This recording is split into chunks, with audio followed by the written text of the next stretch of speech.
नीलाम्बुश्यामल कोमलां Sita समारोपित balm भागवम पाणो महासायक चारु चापम नमामि रामं रघुवंशनाथम। श्री गुरु चरण सरोज रज निज मन मुकुर सुधारि बरनउँ रघुबर बिमल जसु जो दायको फल चारि। बोलिए सियापति रामचंद्र की जय। मन प्रसन्न कर सकुच तजे कहूँ करऊ सोई आजु। सत्यवंध रघुबर बचन सुनिभा सुखी समाजु। तो मन को प्रसन्न कर और संकोच को त्याग कर जो कुछ कहो मैं आज वही करूं। सत्य प्रतिज्ञ रघुकुल से श्री रामचंद्र जी का ये वचन सुनकर सारा समाज सुखी हो गया। सुरगन सहित सभे सुर राजू सोचहि चाहत होन अकाजू। बनत उपाऊ करत कछु नाही राम शरण सब गे मन माही। बहुरी विचार परस्पर कहाई रघुपति भगत भगति बस आई। सुध करे अम्बरीश दुर्वासा भेसुर सुरपति निपट निराशा। सहे सुरन बहु काल विषादा नरहरि किए प्रगट प्रहलादा। सहे सुरन बहु काल विषादा नरहरि किए प्रगट प्रहलादा। लगे लगे कान कहाई धुनि माथा अब सुर काज भरत के हाथा। आन उपाय न दे क्यों देवा मानत राम सुसेवक सेवा। हिय सपेम सुमिरहु सब भरतहि निज गुणशील राम बस करतहि। देवगणों सहित देवराज इंद्र भयभीत होकर सोचने लगे कि अब बना बनाया काम बिगड़ना ही चाहता है, कुछ उपाय करते नहीं बनता। तब वे सब मन ही मन श्री रामचंद्र जी की शरण गए। फिर वे विचार करके आराम से कहने लगे कि श्री रघुनाथ जी तो भक्त की भक्ति के वश हैं। अम्बरीश और दुर्वासा की घटना याद करके तो देवता और इंद्र बिल्कुल ही निराश हो गए। पहले देवताओं ने बहुत समय तक दुख सहे, तब भक्त प्रहलाद ने ही नरसिंह भगवान को प्रकट किया था। सब देवता परस्पर कानों से अलग अलग लगकर और सिर धुनकर कहते हैं कि अब इस बार देवताओं का काम भरत जी के हाथ है। हे देवताओं, और कोई उपाय नहीं दिखाई देता। श्री राम जी अपने श्रेष्ठ सेवकों की सेवा को मानते हैं, अर्थात उनके भक्त की कोई सेवा करता है तो उस पर बहुत प्रसन्न होते हैं। अतएव अपने गुण और शील से श्री राम जी को बस में करने वाले भरत जी का ही सब लोग अपने अपने हृदय में प्रेम सहित स्मरण करो। सुनि सुर मत सुर गुर कहो भल तुम्हार बड़ भागु। सकल सुमंगल मूल जग भरत चरण अनुराग। देवताओं का मत सुनकर देवगुरु बृहस्पति जी ने कहा, अच्छा विचार किया, तुम्हारे बड़े भाग्य हैं। भरत जी के चरणों का प्रेम जगत में समस्त शुभ मंगलों का मूल है। सीतापति सेवक सेवकाई कामधेनु सै सरिस सुहाई। भरत भगति तुम्हारे मन आई तजहु सोचु विधि बात बनाई। देखु देवपति भरत प्रभाऊ सहज शोभाएं विवश रघुराऊ। मन थिर करहु देव डरु नाही भरतहि जानि राम पछिताहि। सुनि सुर गुर सुर सम्मत सोचु अंतर जामी प्रभु ही संकोचु। निज सिर भारु भरत जिय जाना, करत कोटि विद उर अनुमाना। कर विचारु मन दीनी ठीका, राम रजायस आपन नीका। निज पन तज राख्यो पनु मोरा, छोहु सनेहु कीन नहीं थोरा। सीतानाथ श्री रामचंद्र जी के सेवक की सेवा सैकड़ों कामधेनुओं के समान सुंदर है। तुम्हारे मन में भरत जी की भक्ति आई है तो अब सोच छोड़ दो, विधाता ने बात बना दी। हे देवराज, भरत जी का प्रभाव तो देखो। श्री रघुनाथ जी सहज स्वभाव से ही उनके पूर्ण रूप से बस में हैं। हे देवताओं, भरत जी को श्री रामचंद्र जी की परछाई की भांति उनका अनुसरण करने वाला जानकर मन स्थिर करो, डर की बात नहीं है। देव गुरु बृहस्पति जी और देवताओं की सम्मति, आपस का विचार और उनका सोच सुनकर अंतर्यामी प्रभु श्री रामचंद्र जी को संकोच हुआ। भरत जी ने अपने मन में सब बोझा अपने ही सिर जाना और वे हृदय में अनेकों प्रकार के अनुमान विचार करने लगे। सब तरह से विचार करके अंत में उन्होंने मन में यही निश्चय किया कि श्री रामचंद्र जी की आज्ञा में ही अपना कल्याण है। उन्होंने अपना प्राण छोड़कर मेरा प्राण रखा। यह सब कुछ कृपा और स्नेह नहीं किया, अर्थात अत्यंत ही अनुग्रह और स्नेह किया है। कीनी अनुग्रह अमित अति सब विधि सीतानाथ, करि प्रणाम बोले भरत जोरी जलज जुग हाथ। श्री जानकी जी ने सब प्रकार से मुझ पर अत्यंत अपार अनुग्रह किया। तदंतर भरत जी दोनों कर कमलों को जोड़कर प्रणाम करके बोले, कहूँ कहावों का अब स्वामी, कृपा अम्बु निधि अंतर जामी। गुरु प्रसन्न साहिब अनुकूला, मिटी मलिन मन कल्पित सूला। अप डरु डरउ न सोच समूले, रवि न दोष देव दिस भूले। मोर अभागु मातु कुटिलाई, विधि गति विषम काल कठिनाई। पावरोप सब मिली मोहि घाला, प्रणत पाल पन आपन पाला। ये नई रीति न राउर होई, लोकहु वेद विदित नहीं गोई। जन अन भल भल एक गोसाई, कहि होई भल कासु भलाई। देव देव तरु सरिस सुभाऊ, सन्मुख विमुख न काहुई काऊ। हे स्वामी, हे कृपा के समुद्र, हे अंतर्यामी, अब मैं अधिक क्या कहूँ और क्या कहाऊँ। गुरु महाराज को प्रसन्न और स्वामी को अनुकूल जानकर मेरे मलिन मन की कल्पित पीड़ा मिट गई। मैं मिथ्या डर से ही डर गया था, मेरे सोच की जड़ ही न थी। दिशा भूल जाने पर हे देव, सूर्य का दोष नहीं है, मेरा दुर्भाग्य, माता की कुटिलता, विधाता की टेढ़ी चाल और काल की कठिनता, इन सब ने मिलकर पैर रोप कर प्रण करके मुझे नष्ट कर दिया था। परंतु शरणागत के रक्षक आपने अपना प्रण निभाया, मुझे बचा लिया। ये आपकी कोई नई रीति नहीं है, सब लोक और वेदों में प्रकट है, छिपी नहीं है। सारा जगत बुरा करने वाला हो, किंतु हे स्वामी, केवल एक आप ही भले अनुकूल हो, तो फिर कहिए किसकी भलाई में भला हो सकता है। हे देव, आपका स्वभाव कल्प वृक्ष के समान है, ये न कभी किसी के अनुकूल है न प्रतिकूल।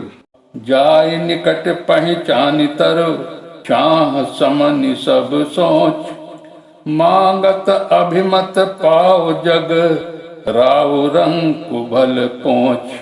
उस वृक्ष कल्प वृक्ष को पहचान कर जो उसके पास जाए तो उसकी छाया ही सारी चिंताओं का नाश करने वाली है। राजा रंक भले बुरे जगत में सभी उससे मांगते ही मनचाही वस्तु पा जाते हैं। लख सब विधि गुरु स्वामी सनेहु, मिटेउ क्षोभु नहीं मन संदेहु। अब करुणा कर कीजऊ सोई, जनहित प्रभु चित क्षोभु न होई। जो सेवक साहिब ही संकोची, निज हित चाहै तासु मति पहुँची। सेवक हित साहिब सेवकाई, करे सकल सुख लोभ बिहाई। स्वार्थ नाथ फिरे सब ही का, किए रजाई कोटि विधिनी का। ये स्वार्थ परमारथ सारु, सकल सुकृत फल सुमति सिंगारू। देव एक बिनती सुनी मोरी, उचित होय तस करब बहोरी। तिलक समाज साज सबु आना, करिव सुफल प्रभु जो मनु माना। गुरु और स्वामी का सब प्रकार से स्नेह देखकर मेरा क्षोभ मिट गया, मन में कुछ भी संदेह नहीं रहा। हे दया की खान, अब वही कीजिए जिससे दास के लिए प्रभु के चित्त में क्षोभ किसी प्रकार का विचार न हो। जो सेवक स्वामी को संकोच में डालकर अपना भला चाहता है, उसकी बुद्धि नीच है। सेवक का हित तो इसी में है कि वो समस्त सुखों और लोभों को छोड़कर स्वामी की सेवा ही करे। हे नाथ, आपके लौटने में सभी का स्वार्थ है और आपकी आज्ञा पालन करने में करोड़ों प्रकार से कल्याण है। यही स्वार्थ और परमार्थ का सार निचोड़ है। समस्त पुण्यों का फल और संपूर्ण शुभ गतियों का श्रृंगार है। हे देव, आप मेरी एक विनती सुनकर फिर जैसा उचित हो वैसा ही कीजिए। रात तिलक की सब सामग्री सजाकर लाई गई हैं। जो प्रभु का मन माने तो उसे सफल कीजिए, उसका उपयोग कीजिए। सानुज पठयु मोहि बन, कीजऊ सबहि सनाथ। न तर फेरिये बंधु दो, नाथ चलऊं मैं साथ। भरत जी श्री रघुनाथ जी से बोले कि छोटे भाई शत्रुघ्न समेत मुझे वन में भेज दीजिए और अयोध्या लौटकर सबको सनाथ कीजिए। नहीं तो किसी तरह भी यदि आप अयोध्या जाने को तैयार न हो तो हे नाथ, लक्ष्मण और शत्रुघ्न दोनों भाइयों को लौटा दीजिए और मैं आपके साथ चलूं। न तरु जाहि बन तीनों भाई, बहुरी सीय सहित रघुराई। यही विधि प्रभु प्रसन्न मन होई, करुणा सागर कीजऊ सोई। देव दीन सब मोहि अभारू, मोरे नीति न धर्म विचारू। कहूँ बचन सब स्वार्थ हेतु, रहत न आरत के चित चेतु। उतर देई सुनि स्वामी रजाई, सो सेवक लखी लाज लजाई। अस्मय अवगुण उदधि अगाधु, स्वामी स्नेह सराहत साधु। अब कृपाल मोहि सोमत भावा, सकुच स्वामी मन जाई न पावा। प्रभु पद सपत कहूँ सती भाऊ, जगमंगल हित एक उपाऊ। अथवा हम तीनों भाई बन चले जाएं और हे श्री रघुनाथ जी, आप सीता जी सहित अयोध्या को लौट जाइए। हे दया के सागर, जिस प्रकार से प्रभु का मन प्रसन्न हो वही कीजिए। हे देव, आपने सारा भार, सारी जिम्मेवारी मुझ पर रख दी, पर मुझ में न तो नीति का विचार है न धर्म का। मैं तो अपने स्वार्थ के लिए सब बातें कह रहा हूँ। आर्त दुखी मनुष्य के चित्त में चेत विवेक नहीं रहता। स्वामी की आज्ञा सुनकर जो उत्तर दें, ऐसे सेवक को देखकर लज्जा भी लजा जाती है। मैं अवगुणों का ऐसा अथाह समुद्र हूँ कि प्रभु को उत्तर दे रहा हूँ, किंतु स्वामी आप स्नेहवश साधु कहकर मुझे सराहते हैं। हे कृपालु, अब तो वही मत मुझे भाता है जिससे स्वामी का मन संकोच न पावे। प्रभु के चरणों की शपथ है, मैं सत्य भाव से कहता हूँ, जगत के कल्याण के लिए एक यही उपाय है। प्रभु प्रसन्न मन सकुच तजी, जो जहि आय सुदेव, सो सिर धरि धरि करि सब, मिटी अनट अवरेव। प्रसन्न मन से संकोच त्याग कर प्रभु जिसे जो आज्ञा दें उसे सब लोग सिर चढ़ाकर पालन करेंगे और सब उपद्रव और उलझने मिट जाएंगी। भरत बचन सुचि सुनि सुर हर से, साधु सराहि सुमन सुर बर से, असमंजस बस अबध निवासी, प्रमुदित मन तापस बनवासी। चुप ही रहे रघुनाथ संकोची, प्रभु गति देखी सभा सब सोची। जनक दूत तेहि अवसर आए, मुनि वशिष्ठ सुनि बेग बुलाए। करि प्रणाम तिन राम निहारे, बेसु देखि भय निपट दुखारे। दूतन मुनिवर पूछिए बाता, कहु विदेह भूप कुशलाता। सुनि सकुचाई नाई महिमाता, बोले चरवर जोरे हाथा। बूझब राउर सादर साई, कुशल हेतु सो भयउ गोसाई।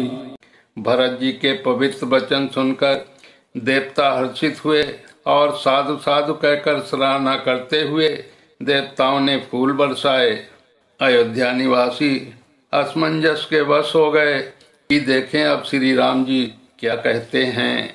तपस्वी तथा वनवासी लोग श्री राम जी के वन में बने रहने की आशा से मन में परम आनंदित हुए, किंतु संकोची श्री रघुनाथ जी चुप ही रह गए। प्रभु की यह स्थिति मौन देख सारी सभा सोच में पड़ गई। उसी समय जनक जी के दूत आए। यह सुनकर मुनि वशिष्ठ जी ने उन्हें तुरंत बुलवा भेजा। उन्होंने आकर प्रणाम करके श्री रामचंद्र जी को देखा। उनका मुनियों का सा वेश देखकर वे बहुत ही दुखी हुए। मुनि से वशिष्ठ जी ने दूतों से बात पूछी कि राजा जनक का कुशल समाचार कहो। ये मुनि का कुशल प्रश्न सुनकर सब चाकर पृथ्वी पर मस्तक नवाकर वे श्रेष्ठ दूत हाथ जोड़कर बोले, हे स्वामी, आपका आदर के साथ पूछना यही है गोसाई कुशल का कारण हो गया। नाहित कौशल नाथ के साथ कुशल गई नाथ, मिथिला अवध विशेष ते जग सब भयउ अनाथ। नहीं तो हे नाथ, कुशल क्षेप तो सब कौशलनाथ दशरथ जी के साथ ही चली गई।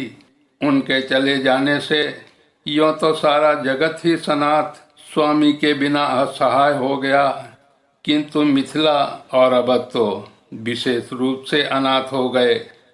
कौशल पति गति सुनि जन कौरा, वे सब लोक शोक बस बौरा। यही देखे तेहि समय विदेहु, नामु सत्य अस लाग न केहू। रानी को चाल सुनत नर पालहि, सूझ न कछु जस मनि बिनु ब्यालहि। भरत राज रघुबर बनवासु, भा मिथिले सही हृदय हंगासु। नृप बूझे बुध सचिव समाजु, कहु विचारी उचित का आजु। समुझ अवध असमंजस दोऊ, चलियो कि रहियो न कह कछु कोऊ। नृपहि धीर धरि हृदय विचारी, पठय अवध चतुर चरचारी। बुझ भरत मति भाऊ सुभाऊ, आयऊ बेगी न होई लखाऊ। अयोध्यानाथ की गति। दशरथ जी का मरण सुनकर जनकपुरवासी सभी लोग शोक बस बावले हो गए, सुध बुध भूल गए। उस समय जिन्होंने विदेह को शोकमग्न देखा, प्रेम से किसी को ऐसा न लगा कि उनका विदेह नाम सत्य है, क्योंकि देहाभिमान से शून्य पुरुष को शोक कैसा। रानी की कुचाल सुनकर राजा जनक जी को कुछ सूझ न पड़ा, जैसे मणि के बिना सांप को नहीं सूझता। फिर भरत जी को राज्य और श्री रामचंद्र जी के वनवास की बात सुनकर मिथिलेश्वर जनक जी के हृदय में बड़ा दुख हुआ। राजा ने विद्वानों और मंत्रियों के समाज से पूछा कि विचार कर कहिए, आज इस समय क्या करना उचित है। अयोध्या की दशा समझकर और दोनों प्रकार से असमंजस जानकर चलिए या रहिए। किसी ने कुछ नहीं कहा। जब किसी ने कोई सम्मति नहीं दी, तब राजा ने धीरज धर हृदय में विचार कर 4 चतुर गुप्तचर अयोध्या भेजे और उनसे कह दिया कि तुम लोग श्री राम जी के प्रति भरत जी के सद्भाव, अच्छे भाव प्रेम या दुर्भाव बुरा भाव विरोध का यथार्थ पता लगाकर जल्दी लौट आना, किसी को तुम्हारा पता न लगने पावे। गए अवध चर भरत गति, बूझी देखी करतूती। चले चित्रकूट ही भरत, 4 चले तिरहुती। गुप्तचर अवध को गए और भरत जी का ढंग जानकर और उनकी करनी देखकर जैसे ही भरत जी चित्रकूट को चले, वे तिरहुत मिथिला को चल दिए। दूतन जाई भरत कई करनी, जनक समाज जथामति बरनी। सुनि गुर परिजन सचिव महीपति, भे सब सोच स्नेह विकल अति।